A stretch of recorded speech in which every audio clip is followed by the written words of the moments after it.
Hello students, welcome to RH chemistry. ಈ ಒಂದು ವಿಡಿಯೋದಲ್ಲಿ ಚಾಯ್ಸ್ ಅನ್ನ ಹೇಗೆ ಎಂಟ್ರಿ ಮಾಡಬೇಕು ಅನ್ನೋದನ್ನ ಲೈವ್ ಆಗಿ ತೋರಿಸ್ತಾ ಇದ್ದೀನಿ. ಸೊ ಇಲ್ಲಿ ಕೆಇ ವೆಬ್ಸೈಟ್ ಗೆ ಹೋದ ಮೇಲೆ ಚಾಯ್ಸ್ ಎಂಟ್ರಿ ಲಿಂಕ್ ಮೊದಲೇ ಲಿಂಕ್ ನಿಮಗೆ ಕಾಣಿಸ್ತಾ ಇದೆ. ಮೊದಲನೇ ಲಿಂಕ್ ಅನ್ನ ಕ್ಲಿಕ್ ಮಾಡಿ. ಕ್ಲಿಕ್ ಮಾಡಿದ ತಕ್ಷಣ ಈ ರೀತಿ ಒಂದು ಪೇಜ್ ಓಪನ್ ಆಗುತ್ತೆ. ಸೊ ಇದರಲ್ಲಿ ಇಲ್ಲಿ ಸ್ಟಾರ್ಟ್ ಸ್ಕ್ಯಾನ್ ಅಂತ ಕ್ಲಿಕ್ ಮಾಡಿಬಿಟ್ಟು ವೆರಿಫಿಕೇಶನ್ ಸ್ಲಿಪ್ ಅಲ್ಲಿ ಏನು ಕ್ಯೂ ಆರ್ ಕೋಡ್ ಇದೆ, ಆ ಒಂದು ಕ್ಯೂ ಆರ್ ಕೋಡ್ ಅನ್ನು ಸ್ಕ್ಯಾನ್ ಮಾಡಿದ ತಕ್ಷಣ ನಿಮಗೆ OTP ಬರುತ್ತೆ. OTP ಅನ್ನ ನೀವು ಎಂಟರ್ ಮಾಡಿದ ಮೇಲೆ ಲೈವ್ ಫೋಟೋ ಲಾಗಿನ್ ಕೇಳ್ತದ. ಸೊ ನಿಮ್ಮ ಒಂದು ಫೋಟೋವನ್ನ ಅಲ್ಲಿ ಸ್ಕ್ಯಾನ್ ಮಾಡಿ, ಅಂದ್ರೆ ನೀವು ಲೈವ್ ಆಗಿ ಆ ಫೋಟೋವನ್ನ ಅಲ್ಲಿ ಸ್ಕ್ಯಾನ್ ಮಾಡಿ ಅದಾದ ಮೇಲೆ ನೆಕ್ಸ್ಟ್ ಪೇಜ್ ಓಪನ್ ಆಗುತ್ತೆ. ಸೊ ಇದು ಈಗ ಓಪನ್ ಆಗಿರೋದು ಓನ್ಲಿ ಇಂಜಿನಿಯರಿಂಗ್ ವಿದ್ಯಾರ್ಥಿಗಳಿಗೆ ಮಾತ್ರ. ಸೊ ಇಂಜಿನಿಯರಿಂಗ್ ಬಿಟ್ಟು ಬೇರೆ ಎಲ್ಲ ವಿದ್ಯಾರ್ಥಿಗಳಿಗೆ ಆಲ್ರೆಡಿ ನಿಮ್ಗೆ ಗೊತ್ತೇ ಇದೆ, ಅವರ ಒಂದು ಶೆಡ್ಯೂಲ್ ಅನ್ನ ಇಲ್ಲಿ ರಿಲೀಸ್ ಮಾಡಿದ್ದಾರೆ. ಸೊ ಆ ಒಂದು ಶೆಡ್ಯೂಲಿನ ಪ್ರಕಾರ ನೀವು ಇಲ್ಲಿ ನೋಡಬಹುದು, ಇಂಜಿನಿಯರಿಂಗ್ ದವರಿಗೆ ಮಾತ್ರ ಇವತ್ತಿನಿಂದ 20ನೇ ತಾರೀಕಿನವರೆಗೆ ಓಪನ್ ಇರ್ತದೆ. ಅಗ್ರಿಕಲ್ಚರ್ ಮತ್ತೆ ವೆಟರ್ನರಿ ಅವರಿಗೆ ನಾಳೆ ಬೆಳಗ್ಗೆ 11 ಗಂಟೆಗೆ ಓಪನ್ ಆಗ್ತದೆ, 20ನೇ ತಾರೀಕು ಓಪನ್ ಇರ್ತದೆ. So yoga naturopathy, BPT, BPO, allied health science ಅವರಿಗೆ 18ನೇ ತಾರೀಕು ಓಪನ್ ಆಗ್ತದೆ. BSc ನರ್ಸಿಂಗ್ ಅವರಿಗೆ 19ನೇ ತಾರೀಕು ಓಪನ್ ಆಗ್ತದೆ. ಸೊ ಆ ಕಾರಣಕ್ಕೆ ಇವತ್ತೇನಾದ್ರೂ ಇಂಜಿನಿಯರಿಂಗ್ ಬಿಟ್ಟು ಬೇರೆ ವಿದ್ಯಾರ್ಥಿಗಳು ಇದನ್ನ ಸ್ಕ್ಯಾನ್ ಮಾಡೋದಕ್ಕೆ ಹೋದರೆ ನಿಮಗೆ ಈ ರೀತಿ ಕಾಣಿಸ್ತದೆ. ನೀವು ಸ್ಕ್ಯಾನ್ ಮಾಡಿದ ಮೇಲೆ ಬರ್ತದ, portal will be enabled as per the schedule, please check the UGCET notification for schedule ಅಂತ ಬರುತ್ತೆ. ಈಗ ಬಂದ ತಕ್ಷಣ ನೀವು ಪ್ಯಾನಿಕ್ ಆಗೋದಕ್ಕೆ ಹೋಗ್ಬೇಡಿ. ಸರ್ ನಂದು ಲಾಗಿನ್ ಆಗ್ತಾ ಇಲ್ಲ, ನಂದೇನೋ ತೊಂದರೆ ಆಗ್ಬಿಟ್ಟಿದೆ, ಪ್ರಾಬ್ಲಮ್ ಆಗ್ಬಿಟ್ಟಿದೆ ಅಂತ ಹೇಳಿ ಪ್ಯಾನಿಕ್ ಆಗೋದು, ವರಿ ಮಾಡ್ಕೊಳ್ಳೋದು ಹೋಗ್ಬೇಡಿ. ಯಾಕೆ ಅಂದ್ರೆ ಆಲ್ರೆಡಿ ಕೆಇ ಅವರು ಇದ್ರ ಬಗ್ಗೆ ಹೇಳ್ಬಿಟ್ಟಿದ್ದಾರೆ. ನಿಮ್ಮ ಒಂದು ಶೆಡ್ಯೂಲ್ ಪ್ರಕಾರ, ಈ ಒಂದು ಶೆಡ್ಯೂಲ್ ಅನ್ನು ನೋಡ್ಕೊಳ್ಳಿ, ಈ ಶೆಡ್ಯೂಲ್ ಪ್ರಕಾರ ನೀವು ಲಾಗಿನ್ ಆಗಿ ಅಂತ. ಸೊ ಇಂಜಿನಿಯರಿಂಗ್ ಅವ್ರು ಇವತ್ತು ಲಾಗಿನ್ ಆಗ್ತಾ ಇದ್ದಾರೆ ಅಂದ್ರೆ ನಾಳೆ ಬರೋದಿಲ್ಲ ಅಂತ ಅಲ್ಲ, ಇವತ್ತಿನಿಂದ 20ನೇ ತಾರೀಕಿನವರೆಗೆ ಯಾವಾಗ ಬೇಕಾದ್ರೂ ಮಾಡ್ಕೋಬಹುದು. ಸೊ ಯೋಗ ನ್ಯಾಚುರೋಪತಿ ಇವೆಲ್ಲ ಇದ್ದವರು 18ರಿಂದ 21ರವರೆಗೆ ಯಾವಾಗ ಬೇಕಾದ್ರೂ ಮಾಡ್ಕೊಳ್ಬಹುದು. BSc ನರ್ಸಿಂಗ್ 19ರಿಂದ 22, ಎಗ್ರಿ ಸೈನ್ಸ್ ಅಥವಾ ವೆಟರ್ನರಿ 17ರಿಂದ 20. ಓಕೆ, ಸೊ ನೀವು ಯಾವಾಗ ಬೇಕಾದ್ರೂ ಮಾಡ್ಕೊಳ್ಬಹುದು, ಚಿಂತೆ ಮಾಡಬೇಡಿ. ಸೊ ಅದಕ್ಕಾಗಿ ಇವತ್ತು ನೀವು ಟ್ರೈ ಮಾಡೋದಕ್ಕೆ ಹೋಗ್ಬೇಡಿ. ಇಂಜಿನಿಯರಿಂಗ್ ದವರು ಮಾತ್ರ ಏನ್ ಮಾಡಬಹುದು, ಮುಂದಿನ ಪ್ರೊಸೀಜರ್ ಏನಿರ್ತದೆ ಎಲ್ಲರಿಗೂ ಕೂಡ ಸೇಮ್ ಇರ್ತದ. ವಿಡಿಯೋವನ್ನ ಕಂಪ್ಲೀಟ್ ಆಗಿ ನೋಡಿ. ಆದ್ರೆ ಇವತ್ತು ಬರ್ತಾ ಇಲ್ಲ ಅಂದ್ರೆ ಚಿಂತೆ ಮಾಡಬೇಡಿ. ಸೊ ಇಲ್ಲಿ ಸ್ಕ್ಯಾನ್ ಮಾಡಿದ್ಮೇಲೆ, ಎಂಟ್ರಿ ಮಾಡಿದ್ಮೇಲೆ ನೆಕ್ಸ್ಟ್ ಒಂದು ಇಂಟರ್ಫೇಸ್ ನಿಮಗೆ ಓಪನ್ ಆಗುತ್ತೆ. ನೀವು ಲಾಗಿನ್ ಆದ್ಮೇಲೆ ನಿಮಗೆ ಈ ರೀತಿ ಒಂದು ಪೇಜ್ ಕಾಣಿಸುತ್ತೆ.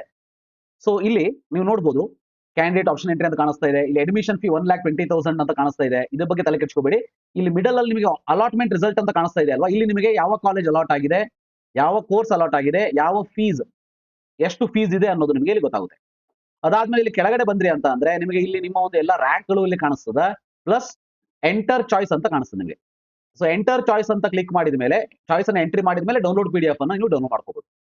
ಸೊ ಎಂಟರ್ ಚಾಯ್ಸ್ ಅಂತ ಕಾಣಿಸ್ತದೆ, ಇದನ್ನ ಕ್ಲಿಕ್ ಮಾಡ್ತೀನಿ ನಾನು.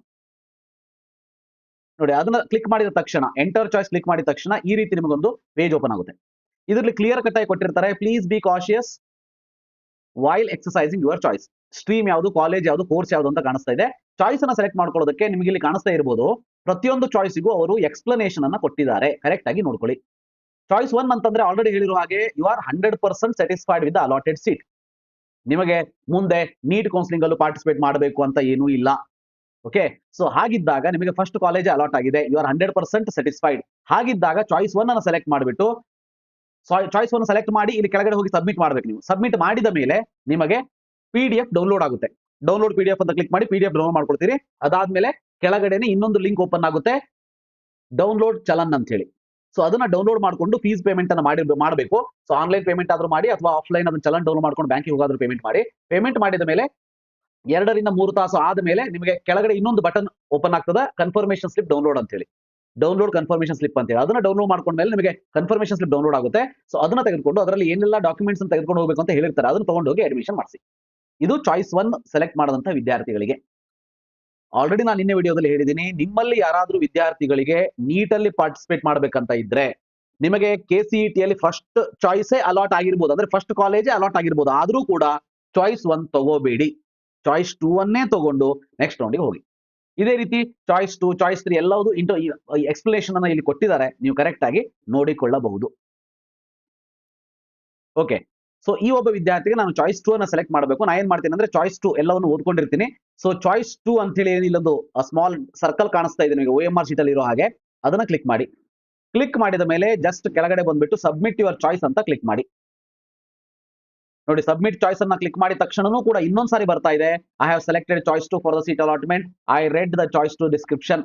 ನೀವು ಎಸ್ ಅಂತ ಕೊಡಬೇಕು. ಎಸ್ ಅಂತ ಕೊಟ್ಟು ಐ ಅಂಡರ್ಸ್ಟ್ಯಾಂಡ್ ಅಂಡ್ ಪ್ರೊಸೀಡ್ ಅಂತ ಹೇಳಿ ಕ್ಲಿಕ್ ಮಾಡಿ. ನೋಡಿ, ಇಲ್ಲಿ ಇನ್ನೊಂದು ಚಾಯ್ಸ್, ಇನ್ನೊಂದು ಕನ್ಫರ್ಮೇಶನ್ ಬಾಕ್ಸ್ ಅನ್ನ ಹಾಕಿದ್ದಾರೆ. ಅಂದ್ರೆ KE ಅವರು ಈ ಸಾರಿ ನೀವು ಚಾಯ್ಸ್ ಅನ್ನ ತಗೊಳ್ಳೋದಕ್ಕಿಂತ ಮುಂಚೆ ಎರಡೆರಡು ಸಾರಿ ಯೋಚನೆ ಮಾಡಿ, ಮೂರ್ ಸಾರಿ ಯೋಚನೆ ಮಾಡಿ ಅಂತ ಹೇಳಿ ಇಂಡೈರೆಕ್ಟ್ ಆಗಿ ಹೇಳ್ತಾ ಇದ್ದಾರೆ. ಸೊ ಅವರ ಒಂದು ಆಕ್ಷನ್ ಅಲ್ಲೂ ಕೂಡ ಇದು ಕಾಣಿಸ್ತಾ ಇದೆ. ನೀವು ಬರೀ ಅದನ್ನ 2ನೇ ಸಾರಿ ಬಾಕ್ಸ್ ಅನ್ನು ಟಿಕ್ ಮಾಡಿ ಪ್ರೊಸೀಡ್ ಅಂತ ಒತ್ತೋದಲ್ಲ, 3ನೇ ಸಾರಿ ಮತ್ತೆ ಕೇಳ್ತಾ ಇದೆ ಕನ್ಫರ್ಮ್ ಅಂತ ಟೈಪ್ ಮಾಡಿ ಅಂತ. ನೀವೇನ್ ಮಾಡ್ಬೇಕು, ಇಲ್ಲಿ ಕನ್ಫರ್ಮ್ ಅಂತ ಹೇಳಿ ಮೇಲ್ಗಡೆ ಕಾಣಿಸ್ತಾ ಇದೆಯಲ್ವಾ, ಸೊ ಆ ಸೇಮ್ ಸ್ಪೆಲ್ಲಿಂಗ್ ಅನ್ನೇ ಇಲ್ಲೂ ಕೂಡ ಕನ್ಫರ್ಮ್ ಅಂತ ಕ್ಲಿಕ್ ಮಾಡಿ. So confirmed you may now lock your choice ಅಂತ ಬರ್ತಾ ಇದೆ. ಇದೊಂದು ಬಹಳ ಒಳ್ಳೆಯ ವಿಚಾರ.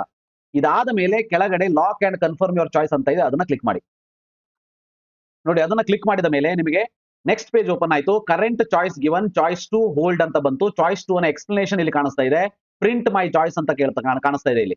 ಸೊ ಪ್ರಿಂಟ್ ಮೈ ಚಾಯ್ಸ್ ಅನ್ನ ನೀವು ಈಗ ಕ್ಲಿಕ್ ಮಾಡಿ ಅದನ್ನ ಡೌನ್ಲೋಡ್ ಮಾಡ್ಕೊಳ್ಳಿ. ನೀವು ಇಲ್ಲಿ ಪ್ರಿಂಟ್ ಮೈ ಚಾಯ್ಸ್ ಅಂತ ಕ್ಲಿಕ್ ಮಾಡಿದ ತಕ್ಷಣ ನಿಮಗೆ PDF ಡೌನ್ಲೋಡ್ ಆಗುತ್ತೆ. ಅದನ್ನ ಸೇವ್ ಮಾಡಿ ಇಟ್ಕೊಂಡಿರಿ. ನೀವು ನೋಡಬಹುದು, ಆಲ್ರೆಡಿ ನಿನ್ನೆ ವಿಡಿಯೋದಲ್ಲೂ ಕೂಡ ಹೇಳಿದ್ದಾರೆ. ಸೊ ನೀವು ಈಗಲೂ ಕೂಡ ನೀವು ಏನು ಚಾಯ್ಸ್ 2 ಅನ್ನ ಹಾಕಿದ್ದೀರಿ ಅದನ್ನ ಈಗಲೂ ಕೂಡ ನೀವು ಚೇಂಜ್ ಮಾಡಬಹುದು. ಅದನ್ನ ಚೇಂಜ್ ಮಾಡಬೇಕು ಅಂದ್ರೆ ಚೇಂಜ್ ಚಾಯ್ಸ್ ಅಂತ ಕ್ಲಿಕ್ ಮಾಡಿಬಿಟ್ಟು ಅಲ್ಲಿ ನಿಮಗೆ ಮತ್ತೆ ಕನ್ಫರ್ಮೇಶನ್ ಕೇಳ್ತಾರೆ ಅವರು. ಕೇಳಿದ ಮೇಲೆ ಅಲ್ಲಿ ಮತ್ತೆ ಚಾಯ್ಸ್ ಅನ್ನ ಕೊಟ್ಟಿರ್ತಾರೆ. ಅದನ್ನ ನಿಮಗೆ ಬೇಕಾಗಿರುವಂತ ಸರಿಯಾದ ಚಾಯ್ಸ್ ಇನ್ನೊಂದ್ಸರಿ ಸೆಲೆಕ್ಟ್ ಮಾಡಿಬಿಟ್ಟು ಕನ್ಫರ್ಮ್ ಮಾಡಿ, ಸೇಮ್ ಮೆಥಡ್ ಅಲ್ಲಿ. ಸೊ ಇದು ಹೇಗೆ ಚಾಯ್ಸ್ ಅನ್ನ ನೀಡಬೇಕು ಅಂತ ಹೇಳಿ. ನಾವೇನ್ ಮಾಡೋಣಂತೆ, ಈಗ ವಾಪಸ್ಸು ಮೇನ್ ಪೇಜ್ಗೆ ಹೋಗೋಣಂತೆ. ವಾಪಸ್ ನಾವು ಮೇನ್ ಪೇಜ್ಗೆ ಬಂದ್ವಿ. ಬಂದ ಮೇಲೆ ಇಲ್ಲಿ ಯಾವ ರೀತಿ ಕಾಣಿಸ್ತಾ ಇದೆ ನೋಡಿ, ಎಲ್ಲವೂ ಕೂಡ ಸೇಮ್ ಮೊದಲಿನಾಗೆ ಇದೆ. ಕೆಳಗಡೆ ಬಂದ್ರೆ ಇಲ್ಲಿ ಎಂಟರ್ ಯುವರ್ ಚಾಯ್ಸ್ ಅಂತ ಏನು ಕಾಣಿಸ್ತಾ ಇದೆ ಅದು ಬರ್ತಾ ಇದೆ. ಬಟ್ ಇಲ್ಲಿ ಡೌನ್ಲೋಡ್ PDF ಅಂತ ಕಾಣಿಸ್ತಾ ಇದೆ.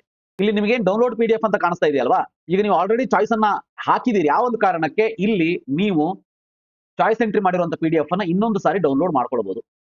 ಇದೇ ರೀತಿ ನೀವು ಚಾಯ್ಸ್ 1 ಅಂತ ಸೆಲೆಕ್ಟ್ ಮಾಡ್ಕೊಂಡ್ರೆ ಸೊ ಇದ್ರ ಕೆಳಗಡೆ ಇನ್ನೊಂದು ಟ್ಯಾಬ್ ಓಪನ್ ಆಗುತ್ತೆ, ಡೌನ್ಲೋಡ್ ಚಲನ್ ಅಂತ ಹೇಳಿ. ಚಲನ್ ಡೌನ್ಲೋಡ್ ಮಾಡ್ಕೊಳ್ಬಹುದು. ಇಲ್ಲಿ ಆನ್ಲೈನ್ ಪೇಮೆಂಟ್ ಆಪ್ಷನ್ ಕೂಡ ಕೊಟ್ಟಿರ್ತಾರೆ. ಸೊ ಅದಾದ ಮೇಲೆ ನಿಮಗೆ ಕೆಳಗಡೆ ಕನ್ಫರ್ಮೇಶನ್ ಸ್ಲಿಪ್ ಡೌನ್ಲೋಡ್ ಅಂತ ಹೇಳಿ ಇನ್ನೊಂದು ಟ್ಯಾಬ್ ಓಪನ್ ಆಗುತ್ತೆ. ಸೊ ಇದು ಚಾಯ್ಸ್ 1 ಸೆಲೆಕ್ಟ್ ಮಾಡ್ಕೊಂಡವರಿಗೆ. ಅಥವಾ ಇಲ್ಲಿನೂ ಕೂಡ ಪೇಮೆಂಟ್ ಮಾಡಬಹುದು ಅಂತ ಅನಿಸುತ್ತೆ ನೋಡಿ. ಇಲ್ಲಿ click here to view all the payment details ಅಂತ ಇದೆ. ಚಾಯ್ಸ್ 2 ಅನ್ನ ನಾನು ಸೆಲೆಕ್ಟ್ ಮಾಡಿರೋದಕ್ಕೆ ಈ ವಿದ್ಯಾರ್ಥಿಗೆ ಅದು ಯಾವುದು ಕೂಡ ಬರ್ತಾ ಇಲ್ಲ. ಇಲ್ಲಿ ನೀವು ಕ್ಲಿಕ್ ಮಾಡಿದ್ರೆ 750 ರೂಪೀಸ್ ನೀವು ಏನು ಪೇಮೆಂಟ್ ಮಾಡಿರ್ತೀರಿ ಆ ಒಂದು PDF ನೀವು ಡೌನ್ಲೋಡ್ ಮಾಡ್ಕೊಳ್ಳಬಹುದು. ಸೊ ಈ ರೀತಿಯಾಗಿ ನೀವು ಚಾಯ್ಸ್ ಎಂಟ್ರಿಯನ್ನ ಮಾಡ್ಕೊಳ್ಳಿ. ಚಾಯ್ಸ್ ಎಂಟ್ರಿಯನ್ನ ಮಾಡೋದಕ್ಕಿಂತ ಮುಂಚೆ 10 ಸಾರಿ ಯೋಚನೆ ಮಾಡಿ ಯಾವ ಚಾಯ್ಸ್ ತಗೋಬೇಕಂತ ಡಿಸಿಷನ್ ತಗೊಂಡು ಚಾಯ್ಸ್ ಎಂಟ್ರಿಯನ್ನ ಮಾಡಿ. ಸೊ ಇದಿಷ್ಟು ಚಾಯ್ಸ್ ಎಂಟ್ರಿ ಹೇಗೆ ಮಾಡಬೇಕು ಅಂತ ಹೇಳಿ. Thank you for watching. Have a nice day.